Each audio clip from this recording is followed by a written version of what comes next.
کہنے کو بہت کچھ تھا لیکن مناسب لفظ نہیں تھے کہنے کو ان کے پاس۔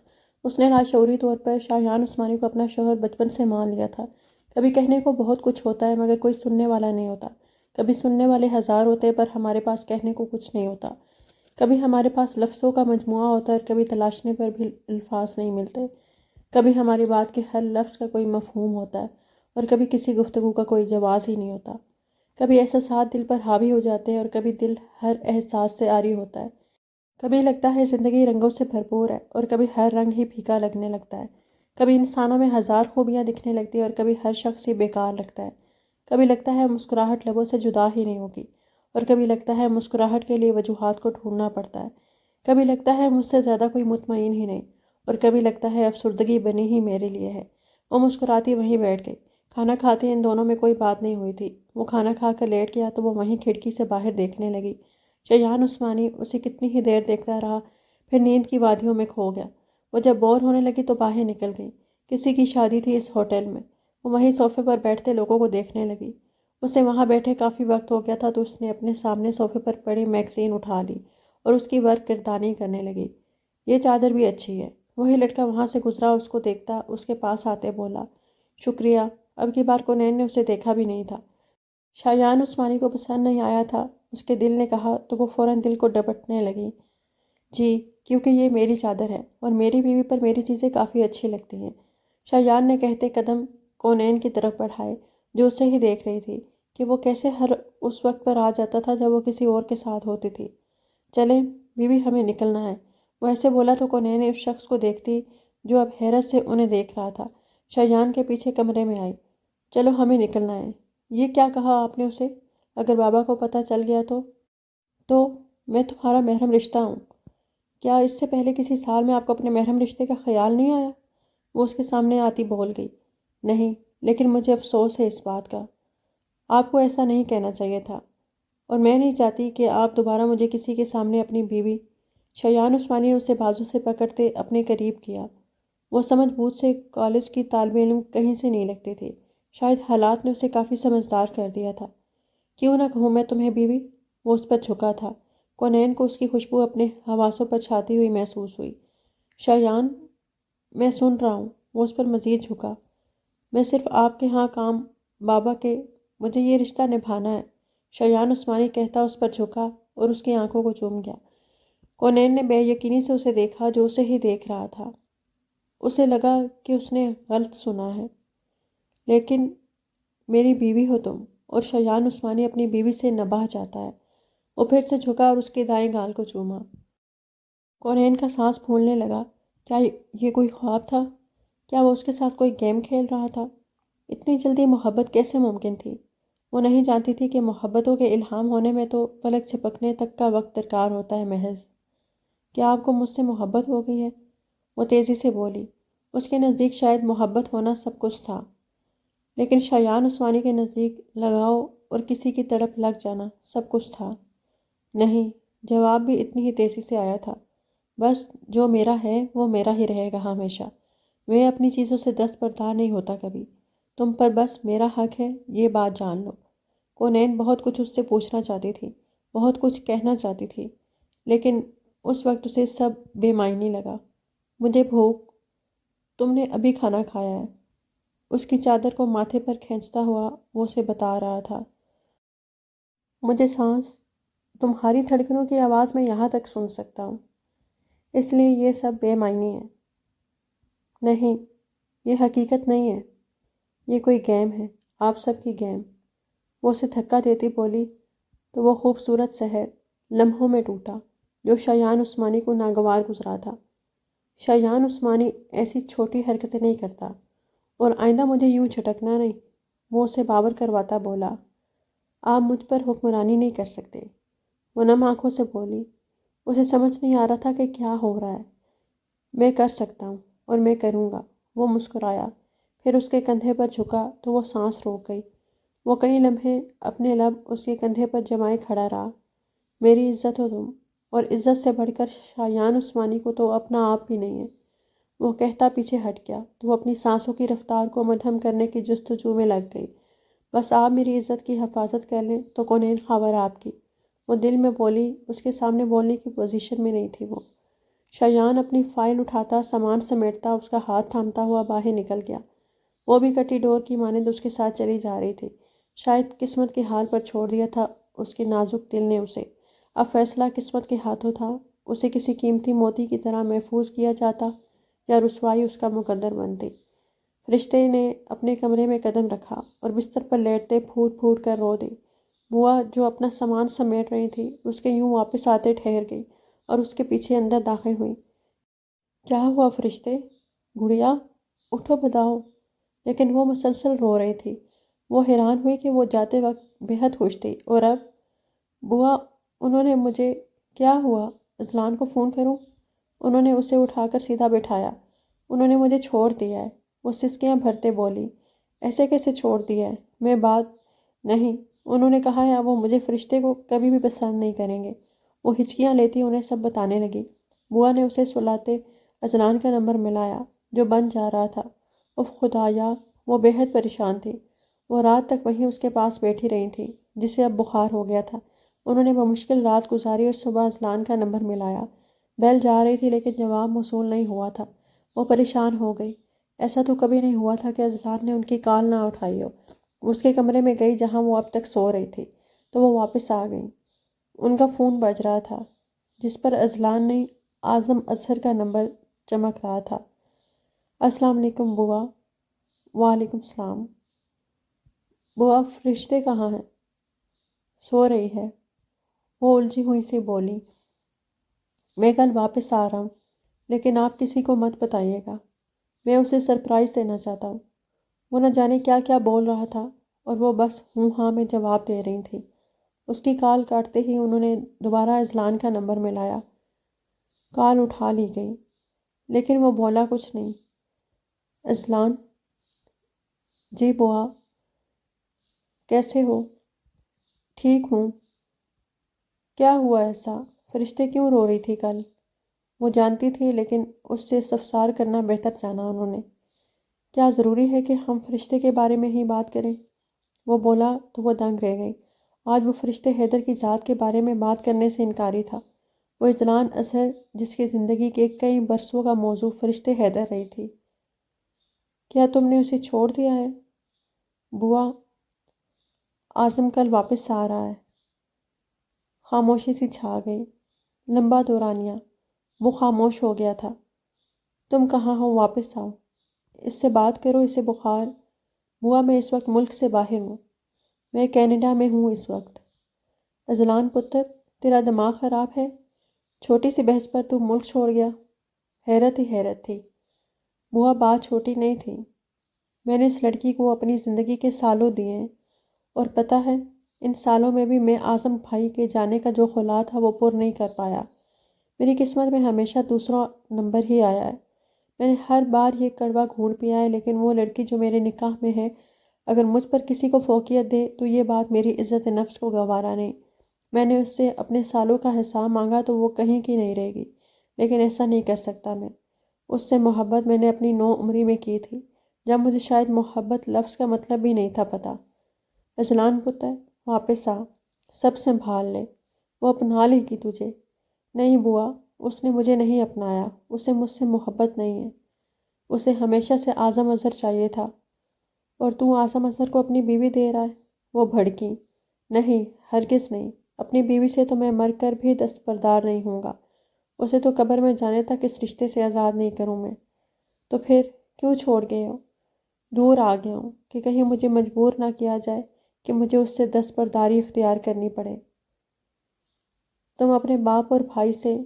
نہیں، مجھے صرف اس لڑکی سے ڈر لگتا ہے۔ اگر اس نے مجھ سے علیحدگی کا مطالبہ کر دیا تو میں تو جیتے جی یوں ہی مارا جاؤں گا، لیکن اسے میں تب تک میسر نہیں آؤں گا جب تک میری طلب اس کے جسم میں پور سرایت نہ کر جائے۔ اس کی طلب میری سالوں کی بے چینی کو دور نہ کر دے۔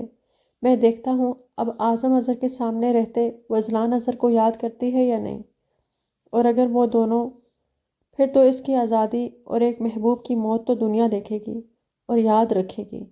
خاموشی چھا گئی۔ اسے بخار ہے، دوا دے دیں اسے۔ مجھے کوشش کریں، کم سے کم فون کریں۔ وہ کہتا ہوا کال کاٹ گیا۔ بوا نے ان دونوں کے حال پر رحم کھانے کی اپیل کی تھی خدا کے نزدیک۔ انہیں اذلان پر ترس آیا جس نے سالوں یوں ہی فرشتے کے پیچھے گزار دیے تھے، اور اگر اس کے بعد بھی وہ اعظم اظہر کو چنتی تو انہیں لگا کہ فرشتے حیدر سے زیادہ کوئی ہمدردی طلب اور بد نصیب نہ ہوگا۔ یہاں اب سارے فیصلوں کا دار و مدار فرشتے کے ہاتھوں میں تھا، اس کی بچپن میں کیے جانے والا پسندیدہ شخص یا وہ جس نے اسے تحفظ فراہم کرتے نکاح میں لیا تھا۔ فیصلہ بہت جلد ہو جانا تھا۔ شایان اسے لے کر وہاں سے نکل گیا تھا۔ ہم کہاں جا رہے ہیں؟ وہ گاڑی کو انجان سڑکوں پر دیکھ کر استفسار کرنے لگی۔ کشمیر۔ لیکن ہم تو، اس نے کہنا چاہا۔ مجھے میٹنگ اٹینڈ کرنی ہے یہاں، شایان نے اسے بنا دیکھے کہا۔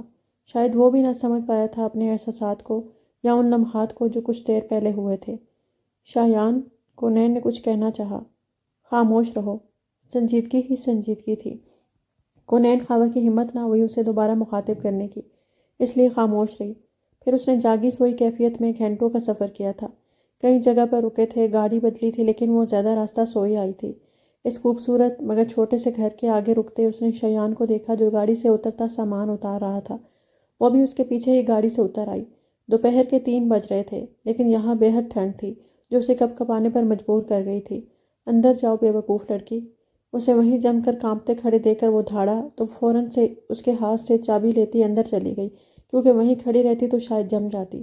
وہ سامان اندر لایا جہاں وہ کچن میں چولہے کو جلائے ہاتھ سینک رہی تھی۔ شایان نے آگے بڑھتے اپنا بیگ کھولا، اپنی جیکٹ نکالی، کیونکہ وہ اسلام آباد سے اسے واپس ڈرائیور کے ہاتھ بھیجنے کے بعد خود کشمیر جانے کا ارادہ رکھتا تھا، لیکن نہ جانے کیوں اسے ساتھ ہی لے آیا تھا۔ اسے پہنو، اسے کانپتے دیکھ کر اس کے آگے جیکٹ کی۔ نہیں، ہم ٹھیک ہیں، کونین نے جھجکتے ہوئے کہا، لیکن اگلے لمحے سانس روک گئی۔ وہ اسے کھینچ کر اپنے سامنے کھڑے کرتے اپنی جیکٹ اسے پہنا رہا تھا۔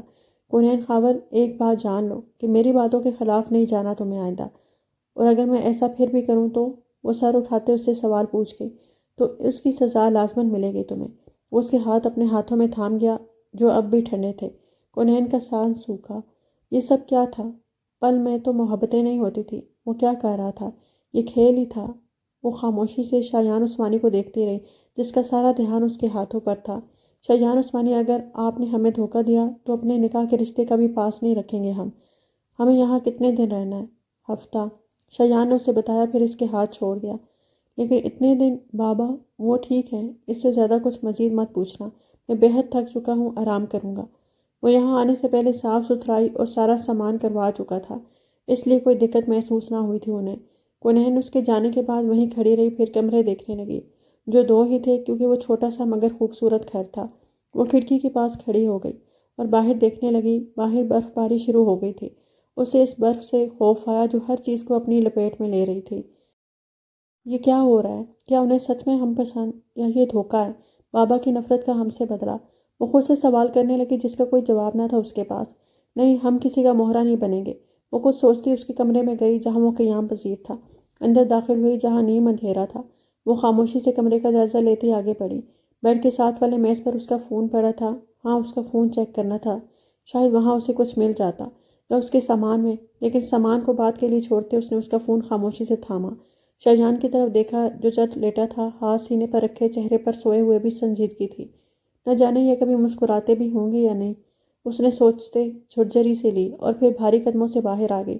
باہر آ کر اس کے فون کو دیکھا جس پر پاس ورڈ تھا۔ اس نے بے حد کوشش کی اس کے نمبر کے آخری بار نمبر بھی ملائے، لیکن ناکام رہی اور فون لاکڈ ہو گیا۔ وہ ڈرتی واپس رکھ آئی اور باہر آتے پھر سے وہیں کھڑکی کے پاس کھڑی ہو گئی۔ اسے جلد سے جلد پتہ لگانا تھا کہ شایان عثمانی اسے دھوکہ دے رہا ہے یا سچ میں اسے یہ رشتہ نبھانا ہے۔ لیکن اگر یہ سب حقیقت ہوا تو؟ اس کا دل دھڑکا۔ شایان عثمانی کس کا آئیڈیل نہیں ہو سکتا تھا، لیکن اس کی سنجیدگی، اس کا سرد پن، اس کا غصہ، وہ کام کر رہ گئی۔ کچن میں موجود فریج سے بریڈ جیم لے کر کھا چکی تھی۔ واپس وہیں کرسی پر آ کر بیٹھ گئی اور سامنے پڑی کتاب اٹھا کر ورق پلٹنے لگی۔ وہ اتنی محو تھی کہ اس کی موجودگی محسوس نہ کر پائی۔ شایان نے اسے بازو سے پکڑتے اپنے سامنے کھڑا کیا تو وہ ڈر گئی۔ میرا فون چیک کیا تم نے؟ وہ اس پر جھکا اسد سرد پن سے پوچھ رہا تھا۔ میں کونین سے کوئی جواب نہ بن پایا۔ وہ خوف زدہ ہوئی تھی پل میں۔ شایان، اپنے بازو پر اس کے ہاتھ کی سخت گرفت محسوس کرتے وہ سسکی تھی۔ شایان نے فون کا لاک کھولا اور اس کے ہاتھ میں تھپانے سے پہلے ایک نمبر ملایا۔ خاور سے بات کرواؤ، اور فون کونین کے ہاتھ میں تھما دیا اور وہیں کھڑا رہا۔ کونین نے پہلے اسے بے یقینی سے دیکھا، پھر اپنے باپ کی آواز سنتے ان کی خیریت دریافت کی اور فون خاموشی سے اسے تھما دیا۔ اگلی بار مجھ سے کہہ دینا۔ وہ محض سر ہلا گئی۔ وہ اسے غلط سمجھ رہی تھی۔ کونین نے اس کی آنکھوں میں دیکھا جو اسے ہی دیکھ رہا تھا۔ دونوں کے دل کے حال نازک تھے۔ کیا کھائیں گے؟ شیان نے اسے غور سے دیکھا۔ وہ معصومیت کا پیکر تھی۔ کیا وہ سب برداشت کر پاتی جو وہ سوچ بیٹھا تھا؟ کچھ بھی، شیان نے کہا۔ نظریں اب بھی نہیں ہٹائی تھی اس کے چہرے سے۔ وہ سر ہلا کر آگے بڑھتی کہ شیان اسے کھینچ کر اپنے دل کے خلاف جاتے ہوئے اسے اپنے ساتھ جوڑ کے چکا تھا۔ کونین کو لگا اس کا دل دھڑک کر بند ہو جائے گا۔ وہ سمجھ نہ پائی کہ کیا ہوا ہے۔ سمجھ تو شاید شیان عثمانی بھی نہ پایا تھا۔ کونین جھجکتے ہوئے اس سے دور ہوئی۔ شیان نے اس کے بازو کو سہلایا جہاں پر وہ گرفت سخت کر گیا تھا۔ اس کے لمس کی ٹھنڈک محسوس کرتے کونین کا وجود لرزا۔ شیان عثمانی کے فون کی آواز پر ان خوبصورت لمحوں کا ارتکاز ٹوٹا اور وہ یکدم پیچھے ہوا اور پھر کمرے میں چلا گیا تو وہ بھی کچن کی طرف چلی گئی۔ کیسے ہو میری جان؟ میں ٹھیک ہوں خالہ جان، آپ کیسی ہیں؟ کوئی پریشانی تو نہیں؟ کسی چیز کی ضرورت تو نہیں ہے؟ نہیں میری جان، سب ہے۔ تم بتاؤ کب آ رہے ہو اپنی خالہ سے ملنے؟ جلد آؤں گا۔ وہ خاموش ہوا۔ ان کے بولنے کے انتظار میں تھا اب وہ شاید۔ تم خاور عثمانی کا ٹریٹمنٹ کروا رہے ہو؟ وہ سرد سے لہجے میں استفسار کرنے لگی۔ وہ خاموش ہوا۔ اس بات کا کوئی جواب نہ تھا اس کے پاس۔ بولو شان۔ جی، وہ بس اتنا بول پایا۔ بہت اچھی بات ہے، خدا تمہیں اس کا صلہ دے۔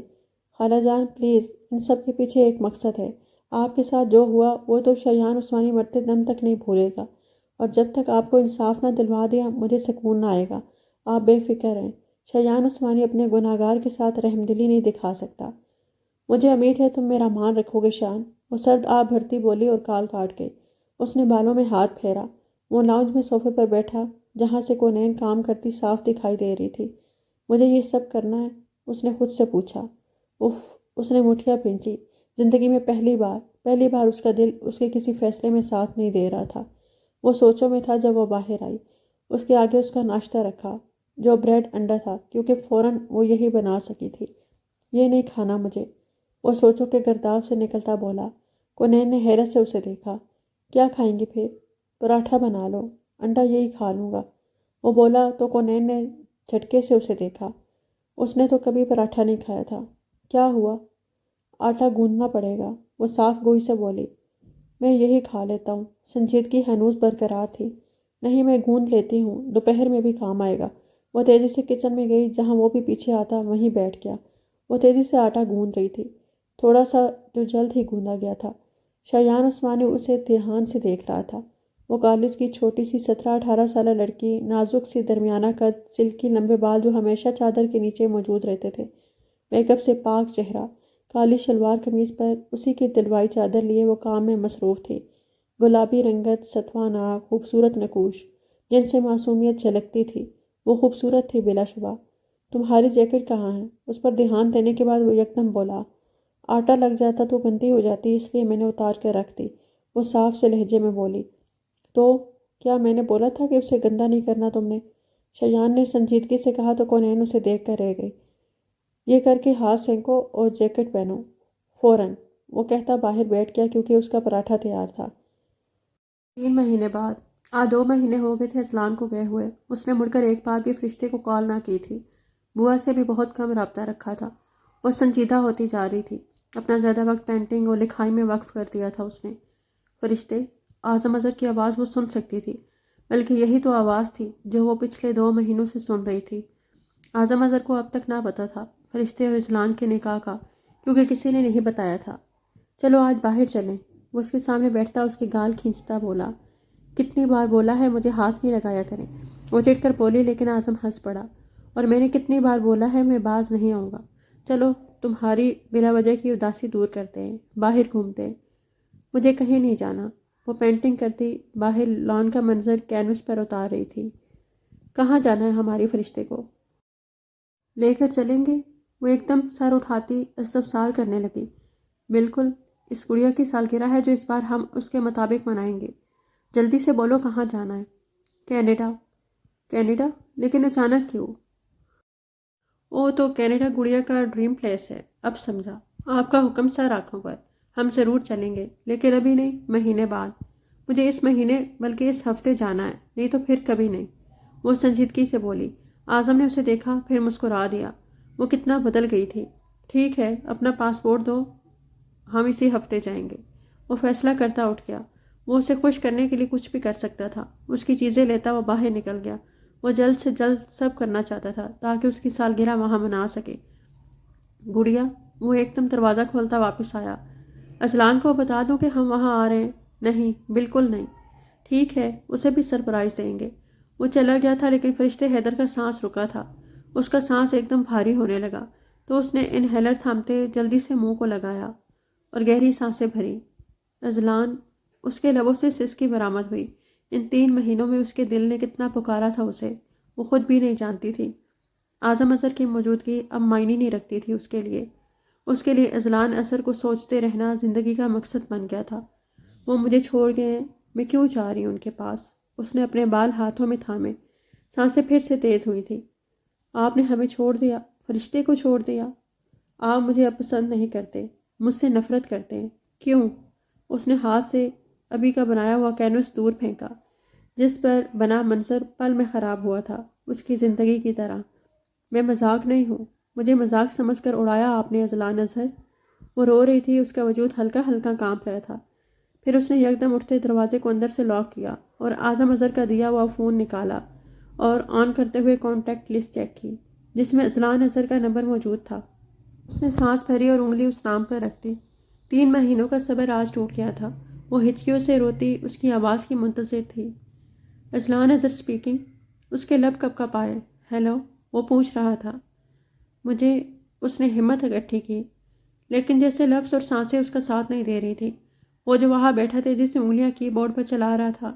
ان 3 مہینوں میں اس نے اپنے آپ کو بے حد مصروف کر لیا تھا۔ ان 3 مہینوں میں اس نے فرشتے کے بارے میں بوا سے ایک بھی لفظ نہیں پوچھا تھا۔